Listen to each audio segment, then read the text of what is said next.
Hello dear students, welcome back again to this another session 5 minute session, जिसके अंदर हम कोई भी एक टॉपिक 5 मिनट्स के अंदर डिस्कस करने वाले होते हैं। आज का जो हमारा टॉपिक है वो है नॉमेनक्लेचर कार्बन कंपाउंड्स के अंदर। तो हम देखने वाले कि कार्बन एंड कंपाउंड्स के अंदर किस तरह से कार्बन की हाइड्रोकार्बन की चेन्स को हम नॉमेनक्लेचर देते हैं। पहले आपको पता होना चाहिए कि हाइड्रोकार्बन क्या है। Hydrocarbon is something that have carbon and hydrogen bond all together.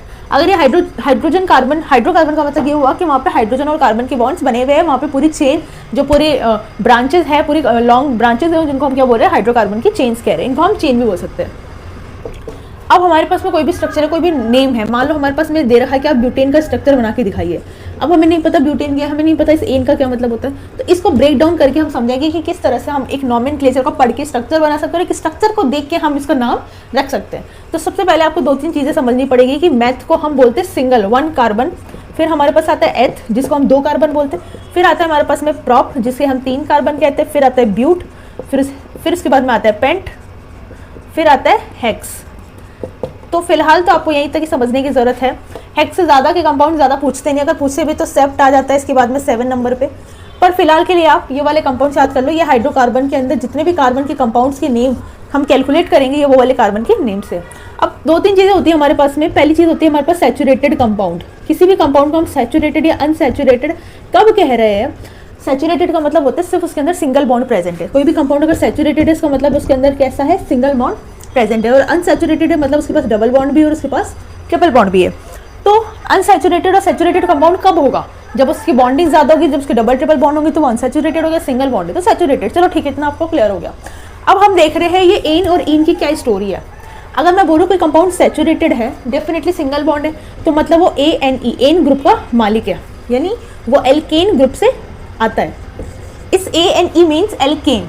Alkene group के अंडर में कौन आते हैं? सैचुरेटेड कंपाउंड्स आते हैं। और अनसैचुरेटेड कंपाउंड्स के अंदर में 2 वैरायटी आती है। सबसे पहले आते हैं एल्कीन आते हैं और दूसरी चीज आते हैं एल्काइन। यहाँ पे एल्क मतलब होता है कोई भी एल्काइल ग्रुप। एल्काइल ग्रुप मतलब कोई भी CH2 ग्रुप। और आगे YNE ENE और ANE का मतलब होता है, ANE मतलब सैचुरेटेड कंपाउंड के लिए हम सिंगल बॉन्ड यूज कर रहे हैं, यानी ANE का सिंपल मतलब होता है कि आप सिंगल बॉन्ड को कह रहे हो। ENE का मतलब होता है आप डबल बॉन्ड के लिए कह रहे हो।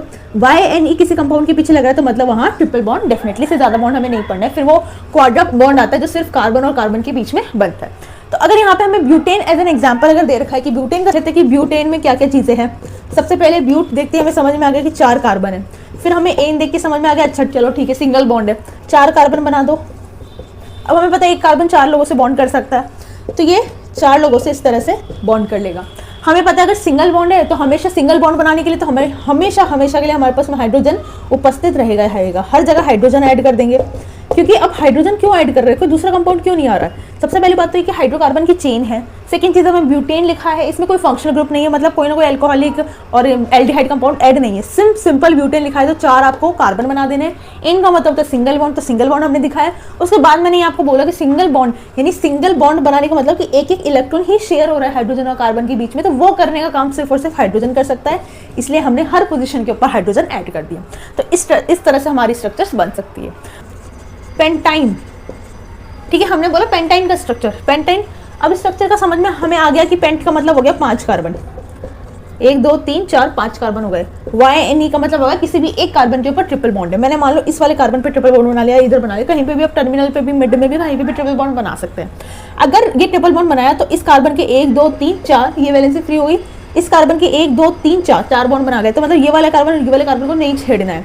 ये वाले दोनों कार्बन, ये वाले तीनों कार्बन क्या कर सकते हैं, बॉन्ड बना सकते हैं। अब इनके सिंगल है तो इनके पास में डेफिनेटली हाइड्रोजन आ जाएगा, तो ये हाइड्रोजन आते ही क्या हो जाएगा, यहाँ पे बॉन्ड बन जाएगा। तो ये स्ट्रक्चर हो जाएगा, इसका पेंटाइन का स्ट्रक्चर हो जाएगा। अगर हम इसको लिखे वैसे न्यूमेरिक फॉर्म में लिखे, मतलब हाइड्रोकार्बन की चेन C2H2 इस तरह से लिखते हैं, तो हम वो वाली चेन कैसे लिखेंगे? सबसे पहले ये CH3 ले लो, फिर ये CH2 ले लो, C2 लिख लो और फिर CH3 लिख लो। ये नहीं लिखना है आपको, कोई बात नहीं, डायरेक्ट लिखो 1 2 3 4 5। 5 तो क्या है, कार्बन है, हाइड्रोजन का नंबर 1 2 3 4 5 6 7 8, तो H8 हो गया। ठीक है, तो ये इस टाइप के स्ट्रक्चर्स हमें बनाने को आते हैं। क्वेश्चन आपको डायरेक्ट C5H18 का स्ट्रक्चर भी पूछ लेगा एग्जाम के अंदर, या फिर आपको बोलेगा पेंटाइन का स्ट्रक्चर बना के दिखाओ। प्रोपेन, प्रोपीन, प्रोपाइन, सिर्फ प्रोप यानी 3 कार्बन से आपको ये सारे स्ट्रक्चर बनाने हैं। इसमें एन भी आ गया, इन भी आ गया, वाइन भी आ गया। अब एल्केन, एल्काइन के जनरल फॉर्मूले होते हैं। जो फॉर्मूला होता है एल्केन का, सबसे पहले उसका फॉर्मूला होता है 2NH2N, sorry CnH2n plus 2। Alkene का होता है CnH2n, एल्काइन का होता है CnH2n माइनस 2।